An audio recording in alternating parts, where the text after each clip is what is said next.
प्रधानमंत्री मोदी के बाद क्या योगी आदित्यनाथ बनेंगे देश के अगले प्रधानमंत्री अगर बीजेपी दोबारा सत्ता में आई? जी हाँ, आप बता दें कि आजकल योगी आदित्यनाथ बहुत सारे इंटरव्यूज दे रहे हैं और हाल ही में उन्होंने एक इंटरव्यू दिया जिसमें उन्होंने खुलकर बोला कि वो प्रधानमंत्री बनेंगे या नहीं। जी हाँ, पहली बार योगी आदित्यनाथ ने अपने प्रधानमंत्री बनने पर खुलकर बात की। योगी आदित्यनाथ ने पीटीआई को एक इंटरव्यू दिया जिसमें उनसे सवाल पूछा गया कि उनकी काफी पॉपुलैरिटी है और मोदी के बाद जो दूसरा बड़ा पॉपुलर लीडर उनको ही माना जाता है। तो सोशल मीडिया पर लोग उनके बारे में खूब चर्चा करते हैं। महाकुंभ के आयोजन के बाद उनकी काफी तारीफ हुई और प्रधानमंत्री नरेंद्र मोदी के बाद योगी को सबसे पॉपुलर लीडर माना जाता है। तो योगी आदित्यनाथ से सवाल किया गया कि क्या वो आरएसएस की भी पसंद है, तो क्या वो देश के अगले प्रधानमंत्री बनेंगे। तो योगी आदित्य ने कहा कि देखिए, मैं एक पॉलिटिशियन से ज्यादा योगी हूं। जब तक मैं पॉलिटिक्स में हूं, लेकिन मेरा असली जो काम है, मेरी असली पहचान है कि मैं योगी हूं। तो जब तक मुझे ये कार्य सौंपा गया है मैं कर रहा हूं, लेकिन आगे चलकर ये हो सकता है कि मैं राजनीति से से विदा ले लूं।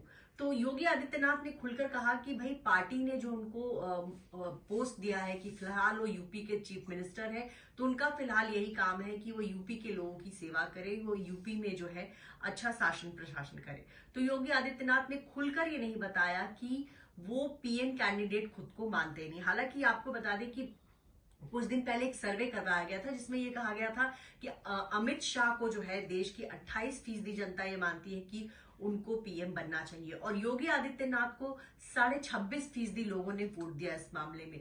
लेकिन आपको बता दें कि भले ही उस सर्वे में अमित शाह योगी आदित्यनाथ से पीएम कैंडिडेट के तौर पर ऊपर रहे हो, लेकिन आप सोशल मीडिया पर जब आप गौर करते हैं या फिर आप कोई खबर डालते हैं तो योगी आदित्यनाथ की खबरें बहुत वायरल होती हैं।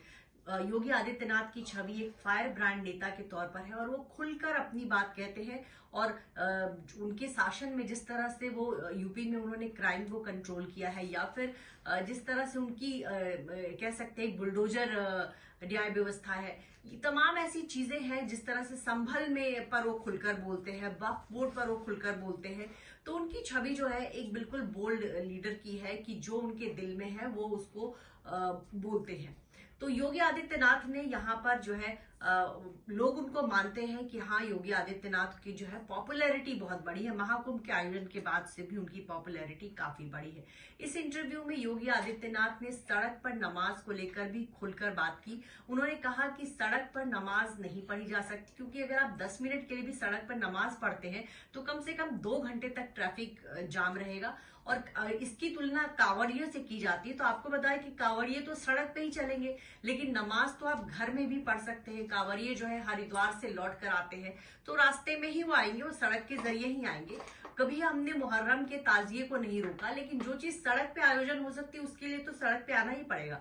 लेकिन आप अगर नमाज सड़क पे पढ़ने लगेंगे तो इससे ट्रैफिक व्यवस्था बिगड़ती है। तो इस पर योगी आदित्यनाथ खुलकर बोले। यही नहीं, वक्फ बोर्ड की भी उन्होंने काफी आलोचना की। वक्फ बोर्ड इस बारे में भी लगातार देश में वक्फ संशोधन बिल को लेकर विरोध हो रहा है।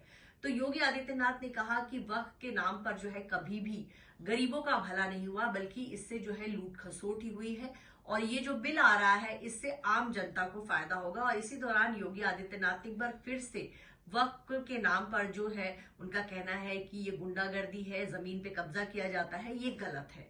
तो योगी आदित्यनाथ ने पहले भी एक इंटरव्यू दिया था जिस पर वो खुलकर बोले और अब भी उन्होंने एक इंटरव्यू में खुलकर बोला